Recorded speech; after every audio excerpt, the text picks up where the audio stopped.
이게 2절까지 안 나왔군요. 감사합니다. 오늘은 우리 기독교 3대 명절이라 하는 맥주 감사절입니다. 맥주 감사절은 매년 7월 첫째 주를 주일로 정해서 지킵니다. 맥주라는 말은 보리를 추수했다라는 그런 뜻입니다.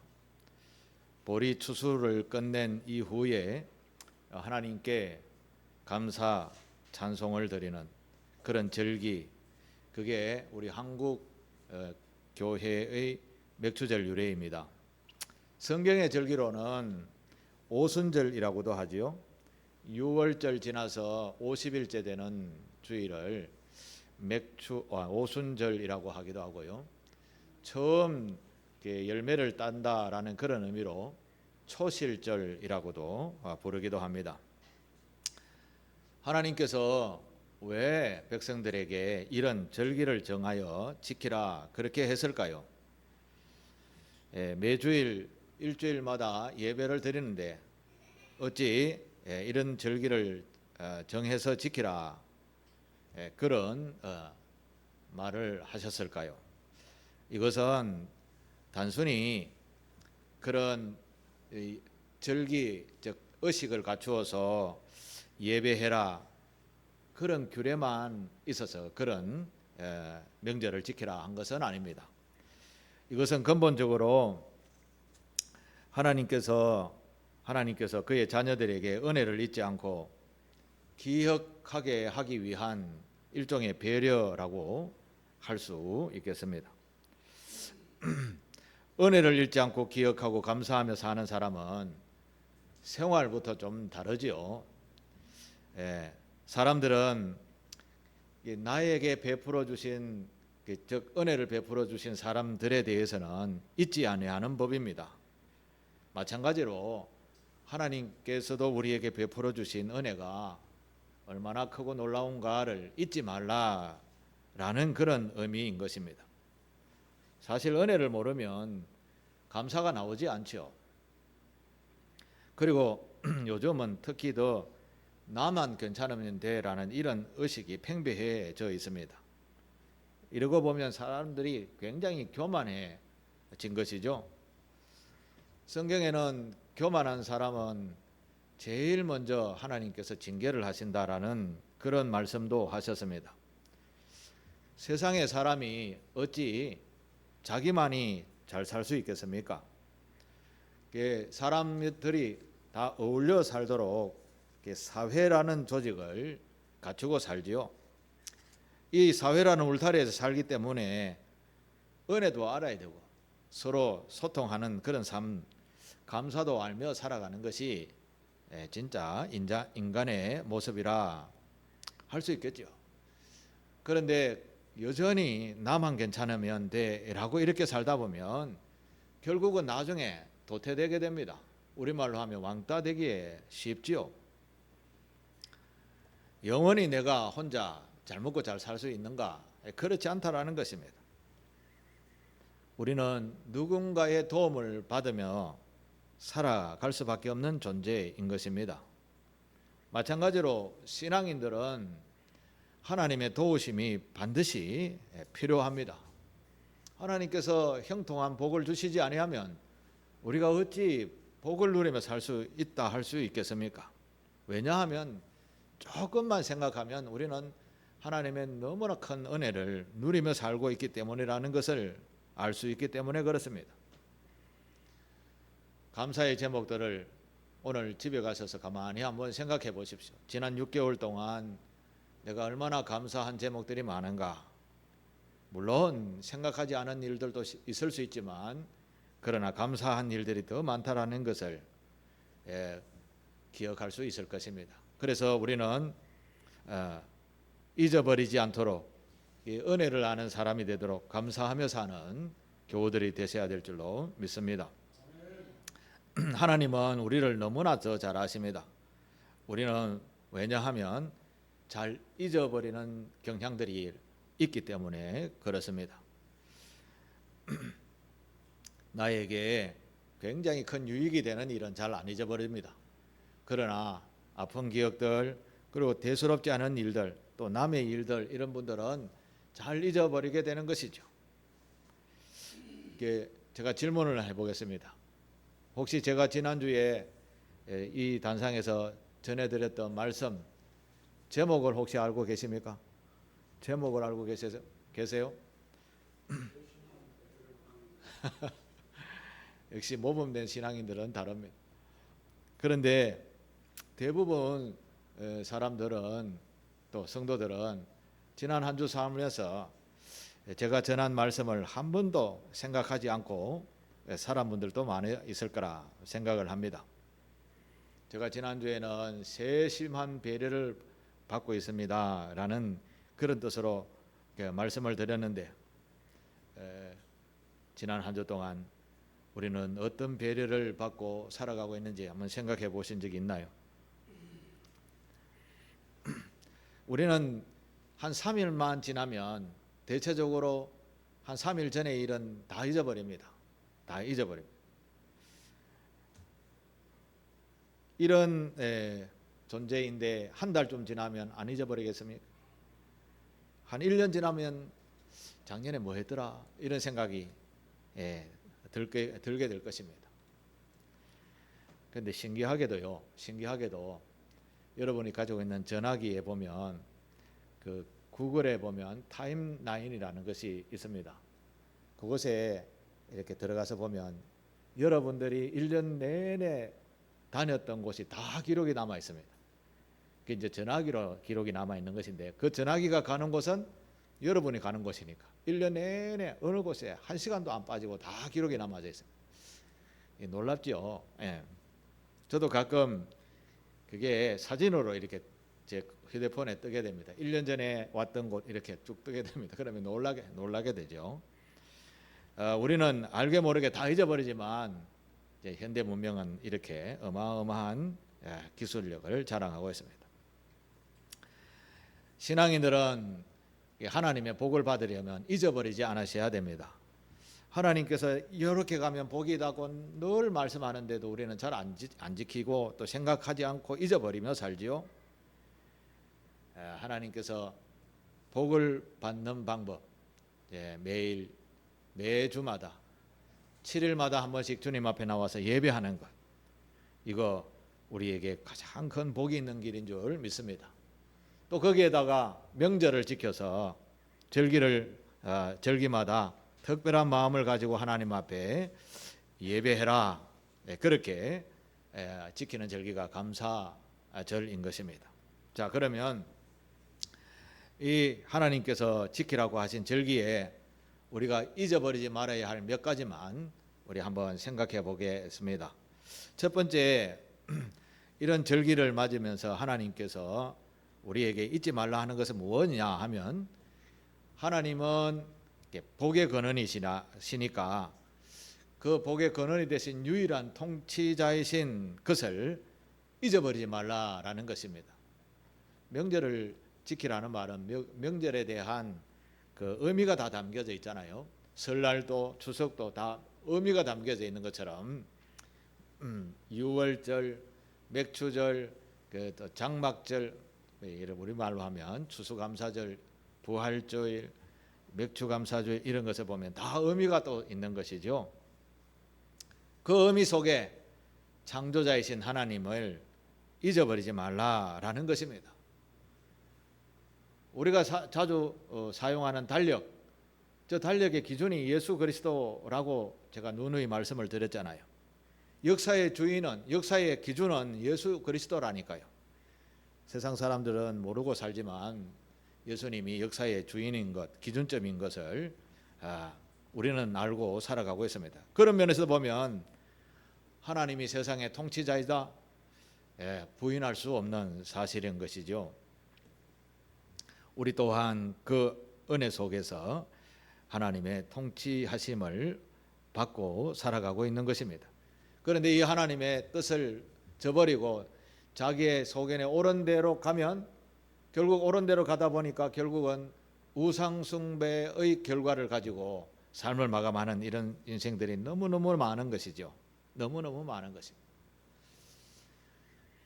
지난 주간에 뉴스들이 참 많았었는데 그 이방 신상에 절하러 가가지고 너무너무 더워서 마치자마자 빨리 뛰어나오다가 밟혀 죽은 사람이 108명. 이게 무슨 예배입니까? 그죠? 이게 무슨 절기입니까?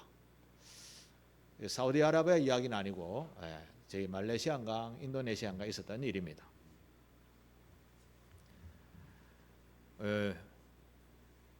자기 신에게 예배하는 이 절기가 그 고통과 극한 상황을 겪어내면서 사람이 죽어간다. 이것은 바른 종교가 아닌 것이죠.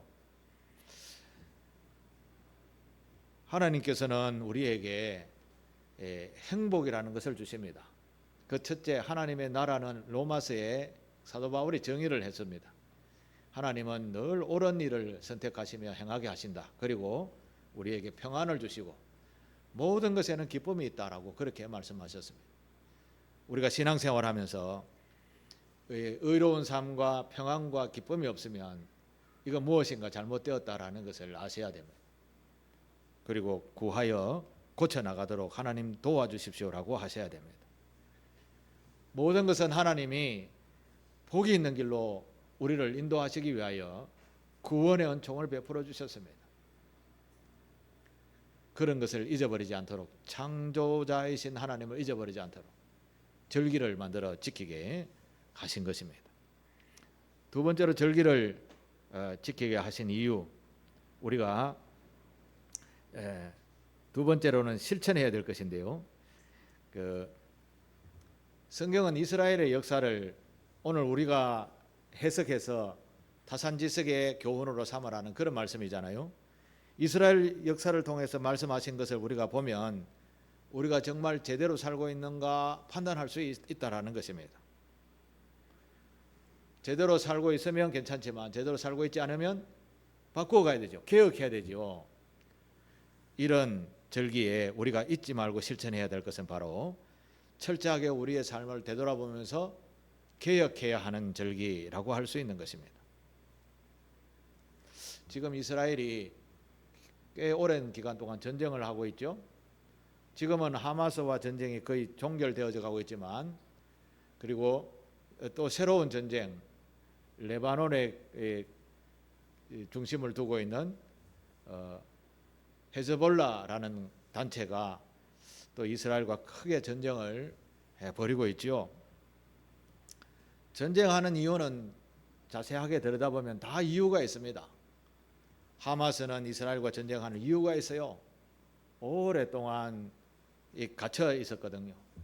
그래서 어떻게 하든지 저들에게 자유를 얻으려고 다투어 싸운다는 것이 이스라엘 백성들의 선량한 백성들을 약 한 1000명 정도 죽이게 되니 이스라엘도 가만히 있을 수가 없잖아요.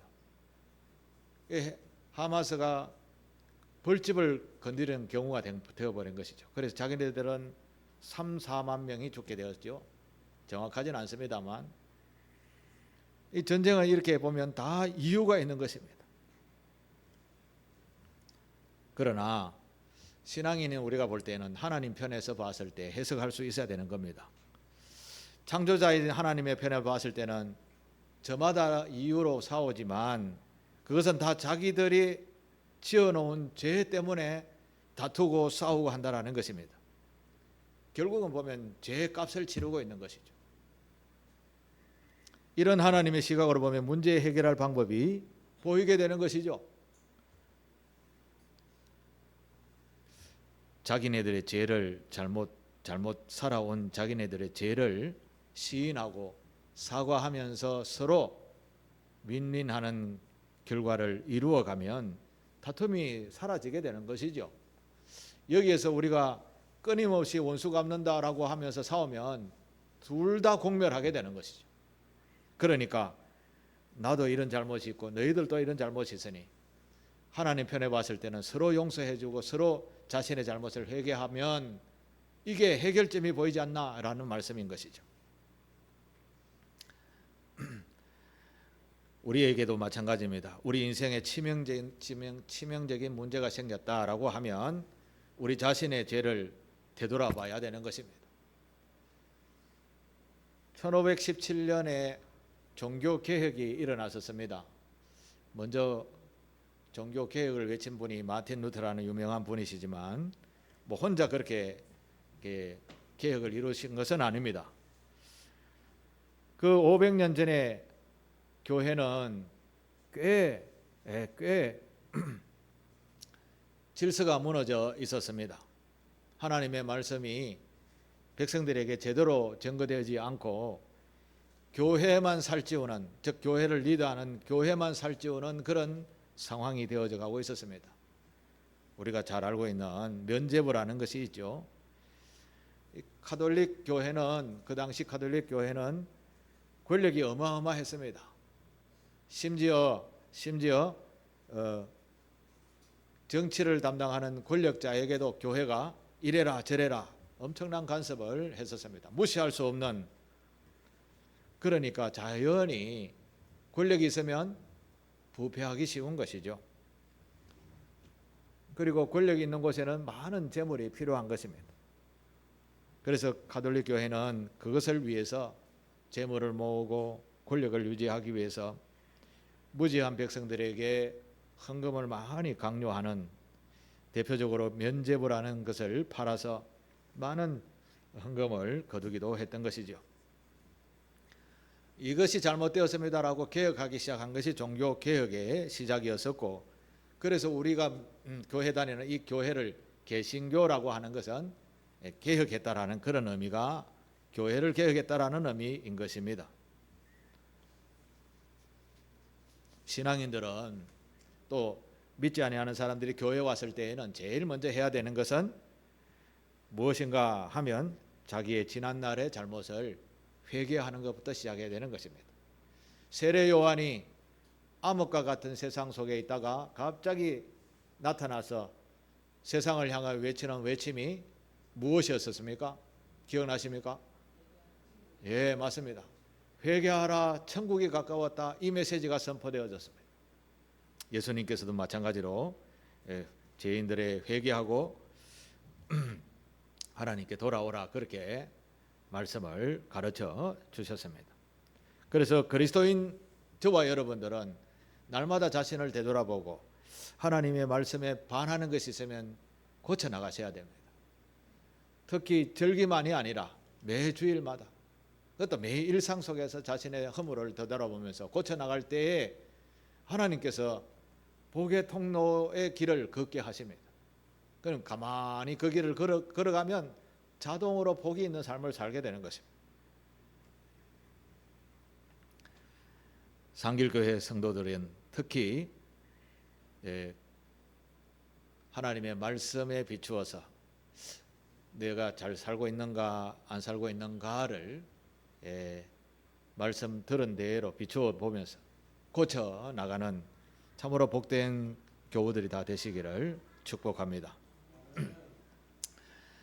이 절기의 세 번째로 생각해 볼 것은 우리가 의식하지 아니하는 가운데서도 하나님은 우리와 늘 함께 하신다라는 것을 우리가 기억하셔야 됩니다. 그래서 하나님이 늘 함께 하시니라는 이 생각을 가지고 살아야 되는데, 우리가 어떻게 살아야 되는가? 우리의 영의 눈을 좀 뜨셔야 된다라는 것입니다. 그래서 우리는 영적인 눈을 열어주십시오, 주님을 바로 바라볼 수 있는 그런 눈을 허락하여 주십시오라고 하며 기도하며 사는 성도가 되셔야 될 줄로 믿습니다. 오늘 우리가 성경을 읽는 본문의 이야기는 바로 그런 이야기입니다. 명절을 맞는 이 시대에 우리가 매일 일상에 세상에 눈만 두고 살아서는 영원한 하나님의 천국에 이르기가 참으로 어렵습니다. 그래서 우리는 기도하여서 하나님의 영의 눈을 뜨게 해 주십시오, 기도해야 되는 성도가 되어야 할 줄로 믿습니다.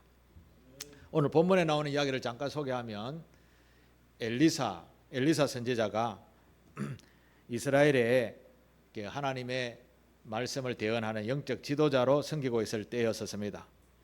그때에 북쪽에 있는 지금 레바논 위의 시리아라는 땅에서 거주하고 있었던 아람이라는 나라, 그 왕은 벤하닷이라는 왕이 군사를 이끌고 이스라엘을 쳐들어왔습니다. 북이스라엘을 쳐들어왔습니다. 사실 벤하닷 왕은 북이스라엘과 철천지 원수를 많이 맺었던 그런 관계가 있었던 왕이었습니다. 그래서 끝까지 북이스라엘을 원수 갚는 그런 마음으로 군대를 이끌고 늘 쳐들어왔었습니다. 이번에도 쳐들어와서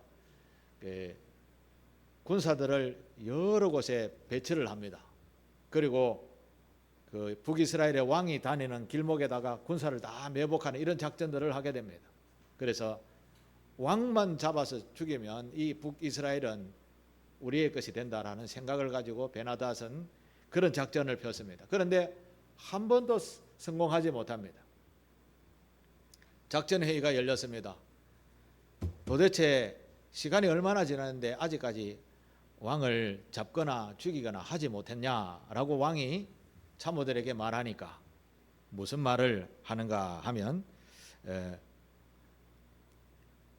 오늘 우리가 읽었던 본문 6장 12절 보십시오. 앞에 12절에 보시면 그 신복 중에 한 사람이 이르되 이렇게 이야기합니다. 우리 주 왕이여 아니로소이다. 왕이 이렇게 이야기했습니다. 우리 이게 회의 중에 스파이가 있지 않느냐? 우리가 지금 회의하는 이 소식이 어떻게 저게 엘리사라는 저 북이스라엘에 전해져서 우리가 왕을 잡으려 할 때마다 잡을 수 없냐 이런 뜻이죠. 그러니까 신복이 이렇게 말합니다. 우리 주 왕이 아니로소이다. 오직 이스라엘 선지자 엘리사가 왕이 침실에서 하신 말씀, 즉 지금 아람 왕 벤하닷이 침실에서 지금 작전회의에서 하는 말씀을 이스라엘 왕에게 다 알려줍니다. 이런 이야기를 하는 것이죠. 엘리사가 지금 작전회의에 참여한 거 아니잖아요. 엘리사는 북이스라엘 땅에 있고 아람 왕은 아람 왕 군대와 그의 수하들이 가득 차 있는데 어찌 작전 계획마다 다 알려지나 이런 것이죠. 그런데 그 선지자 엘리사가 그렇게 합니다라고 했다라는 것이죠. 이쯤 되면 엘리사는 보통 사람이 아니네라고 생각을 할 수 있겠죠. 그래서 벤하닷 왕이 군대를 이제 북이스라엘 왕보다 엘리사를 먼저 잡아라. 그렇게 해서 엘리사를 잡으러 도단이라는 곳으로 가게 됩니다.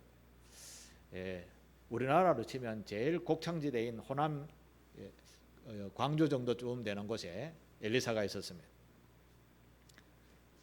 엘리사를 빙 둘러 포위를 하게 되었고 그리고 군대를 집결시켜서 이제 내일 해만 뜨면 엘리사를 잡으려 하는 그 말씀이 오늘 우리가 읽었던 말씀입니다. 그래서 엘리사의 제자 중에 한 사람이 자고 일어나서 눈을 딱 뜨니까 무엇이 보였습니까? 아람 군대가 빙 둘러싸 있는 것을 본 것이죠. 그래서 뭐라고 이야기합니까? 15절 마지막에 보면 내 주여 어찌하오리까 이런 이야기 하죠. 어찌하오리까 안 그렇겠습니까? 얼마나 급박한 위기가 눈앞에 있었다라는 것이겠습니까? 그런데 이 소리를 들은 엘리사는 점잖게 차분한 목소리로 17절에 이야기합니다. 17절에 기도하여 이르되 여호와여 원하건대 그의 눈을 열어서 보게 하옵소서 하니 여호와께서 그 청년의 눈을 여심해 그가 보니 뭘 보았습니까? 불말, 불병거. 불말, 불병거는 누굽니까? 자, 눈앞에는 아람 군대가 꽉 진을 채우고 있는데 영의 눈을 푸앙 뜨니까 그 아람 군대 그 뒤에 요즘 말하면 탱크하고 막 값비싼 무기들을 가득 실은 천군 천사가 꽉 둘러쳐 있는 것이죠. 그걸 사환이 보게 되었습니다. 그러면 이 사환의 눈에 이것이 보이고 나온 뒤에 어떤 마음이 들었을까요? 자존감이 확 죽어 있다가 자존감이 확 살아나지 않겠습니까? 용기 백배하는 것이죠. 하나님이 우리를 위해서 이렇게 지키고 계셨네, 이렇게 된 것이죠. 그래서 엘리사가 이 사환의 눈을 열어서 보게 하옵소서 이렇게 기도했더니 이런 이야기가 된 것입니다. 우리는 하나님을 직접 경험해 보게 되면 신앙 자세가 완전히 달라지게 됩니다. 그리스도인인 저와 여러분에게 하나님과의 만남이 있으면 얼마나 행복한 삶이 되겠습니까? 아버지여 라고 부르면 왜? 라고 대답해 주시면 여러분 세상에 부러울 것이 있겠습니까? 부러울 것이 없습니다. 전능하신 하나님이 나와 함께 하시는데요. 그런데 말씀입니다. 그런데 말씀입니다. 성경에는 이 하나님께서 우리에게 늘 함께하고 계신다라고 가르쳐 주셨습니다. 특히 시편 46편 1편에 보면 1절에 보면 하나님은 우리의 피난처시요 힘이시니 환난 중에 만날 큰 도움이시라. 같이 한번 읽어보겠습니다. 시작. 하나님은 우리의 피난처시요 힘이시니 환난 중에 만날 큰 도움이시라. 아멘. 여러분 하나님을 직접 만나 뵙게 되면 이런 자존감이 생기게 되는 겁니다. 나의 피난처는 바로 하나님이시니까 절대 우리가 근심과 걱정이 되어서 절망 가운데 빠지지 않는다라는 것이죠. 하나님이 함께 하시니 그렇습니다. 하나님은 우리와 늘 함께 하고 계시고 지금도 함께 하고 계시는 줄 믿으시기를 축복합니다. 제가 좋아하는 말씀 중에 시편 146편 3절에 나오는 말씀을 보십시오. 하나님께서 이런 이야기 하십니다. 귀인들을 의지하지 말며 도울 힘이 없는 인생도 의지하지 말지니라. 누가 도와주신단 말입니까? 하나님께서 도와주시니까 귀인들 뭐 좀 있다, 좀 권세 있다, 재물 있다 하는 사람 의지하지 말라는 것이죠. 그런 사람들은 진짜 도울 힘이 한 번도 없다라는 것입니다. 저도 그런 경험을 많이 해봤습니다. 저 사람한테 이야기하면 좀 안 도와주겠나? 저 사람은 재물이 너무 많으니까 조금이면 재물은 좀 도와주시지 않겠나? 절대 그런 일 없습니다. 재물이 많은 사람은 더 큰 욕심이 있더라고 보니까. 하나님께서 귀인들 의지하지 말라. 도울 힘이 없는 인생, 도울 힘이 없어 인생들은 그래 의지하지 말고 누구를 의지하라고요? 여호와 하나님을 의지하라는 말씀입니다. 왜? 함께하고 계신다니까요. 우리의 영의 눈만 뜨게 되면 여기에 천군 천사가 가득한 것을 보게 될 줄로 믿습니다. 별로 안 믿는 모양이에요. 하나님은 우리와 함께하고 계세요. 그리고 우리가 일거수일투족을 다 바라보고 계십니다. 그런데 우리가 그에게 눈을 뜨지 못하고 그에게 구하지 않았기 때문에 보지 못하는 것밖에 이유가 없는 것입니다. 엘리사가 뭘 하십니까? 엘리사가 무슨 권능이 있었습니까? 17절을 다시 한번 볼까요? 17절 제일 앞에 보면 뭐라고 말씀합니까? 기도하여 이르되 라고 하죠. 넘어가셨습니다.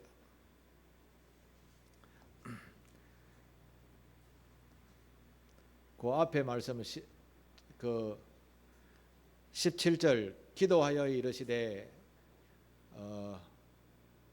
앞에 보면 나옵니다. 중요한 말씀이라서 엘리사가 기도하여 이르되라는 그 말로 시작을 합니다. 엘리사가 얼마나 신령한 은혜와 사랑을 많이 가지고 있습니까? 그런데 엘리사도 기도하여라고 합니다. 무슨 일을 당하든 간에 기도하여.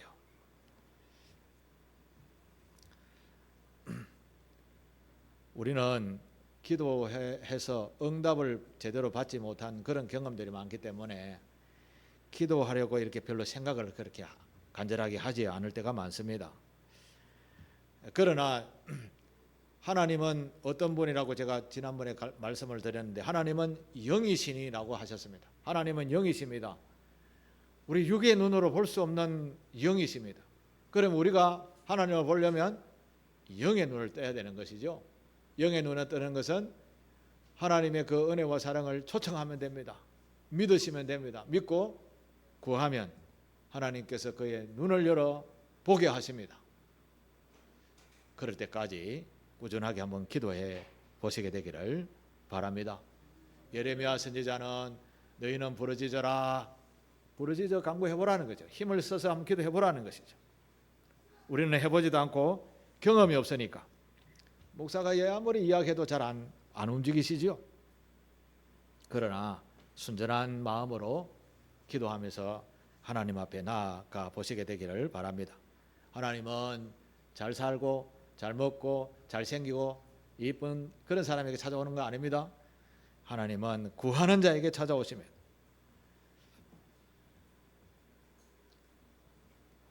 하나님은 우리와 늘 함께하고 계십니다.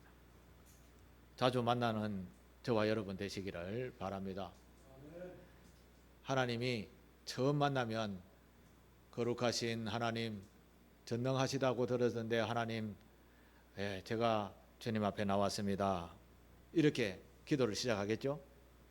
그러나 늘 만나는 하나님께 어떻게 보통 표현합니까? 거룩하시고 전능하시고 그렇게 앞에 서두에 그런 하나님을 높인 그런 기도를 드립니까? 인간적으로 생각해서 아버지와 아들이 대화를 하는데 멀리 아들이 떠났다가 돌아오면 아버지 잘 지내셨습니까? 건강하셨습니까? 그동안 어떻게 지냈습니까? 이렇게 만나서 인사하잖아요. 그런데 매일매일 저 방에 이 방에 같이 사는데 아침에 자고 일어나서 아이고 아버지 잘 지내셨습니까? 그동안 어떻게 지내셨습니까? 지난밤에는 이러면 말도 끝나기 전에 재떨이가 날라오든지 뭐가 날라오겠죠. 제 말은 지금 하나님과 좀 친숙해지라는 말씀입니다. 좀 가까이 하시라는 말씀입니다. 하나님은 우리와 늘 함께하고 계시는데 우리가 안 구한다니까요. 우리가 오히려 멀리 전능하시고 거룩하시고 그렇게 기도하는 것이죠. 아버지 하나님 감사합니다 하고 오늘 용돈 필요합니다. 아버지 하나님 도와주십시오. 이렇게 기도하는 것이죠. 간단하게 하시면 돼요.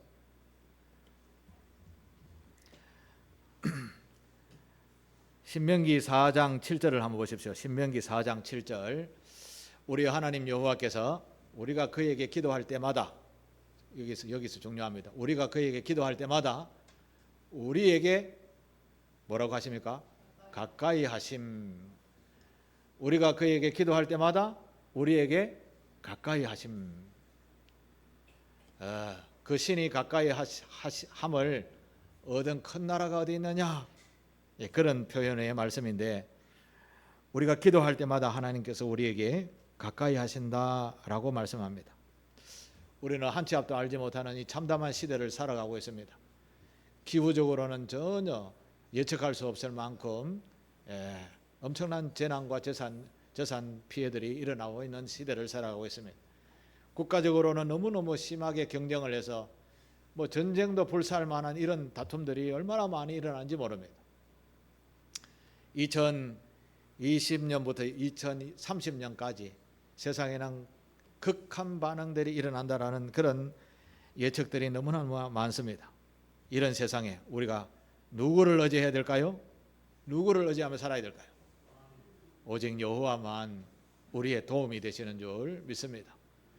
그래서 하나님께서 절기를 정해 놓으시고 특별하게라도 하나님을 생각하고 하나님을 의지하고 돌아보라고 개혁하라고 기도하라고 하시는 말씀인 것입니다.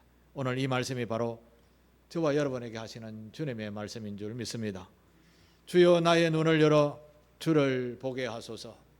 이런 기도 제목이 여러분에게 늘 있어서 눈을 열어 주를 보며 매일매일 기도 응답을 받으며 담대한 신앙으로 연약한 백성들을 이끌어가는데 본이 되는 그런 상길교회 교우들 다 되시기를 주님의 이름으로 축복합니다.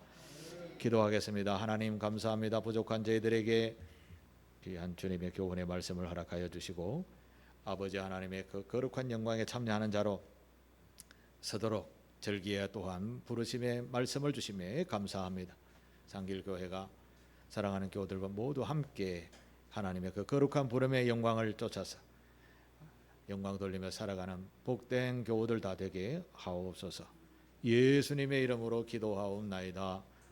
아멘.